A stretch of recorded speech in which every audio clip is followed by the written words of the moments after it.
তো রোজ দিনের মতোই আমি যাবো জিম, যেখানে আমি পরেছি ব্ল্যাক কালার টি শার্ট আছে একটা পিঙ্ক কালার ট্রাউজার।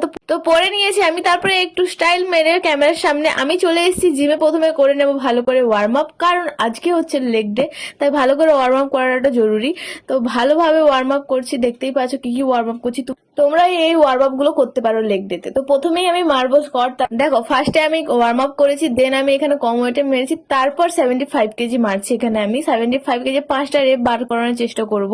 প্রথম রেপটা ইজিলি গেছে, সেকেন্ডটাও ইজিলি গেছে, থার্ডটাতেও ইজিলি গেছে, বাট ফোর্থটাতে একটু কষ্ট হয়েছে, আর ফিফথটাতেও একটু কষ্ট পেয়েছে, বাট আমি 5টা ভালোভাবে মারতে পেরেছি। তো স্কোয়াট মারা কমপ্লিট হয়ে গেলে তারপর আমি যেটা করছি সেটাকে লেগ প্রেস বলে। তো এটারও আমি 3টে সেট কমপ্লিট করব। তো বলো দেখি গেস করে আমি কত কেজি লেগ প্রেস মারছি। এটা কমপ্লিট হয়ে গেলে তারপর যে ওয়ার্কআউটটা করছি এটাকে বলে বুলগেরিয়ান স্প্লিট কট। তো এটারও 3টে সেট করব আমি। 3টেই কমপ্লিট করে তারপর যে লাস্টে ওয়ার্কআউটটা করছি এটার নাম কি সেটা তোমরা কমেন্টে জানাও। তো লেগ ওয়ার্কআউট এখানেই শেষ, আবার দেখা হচ্ছে অন্য কোনো ভিডিওতে। টাটা।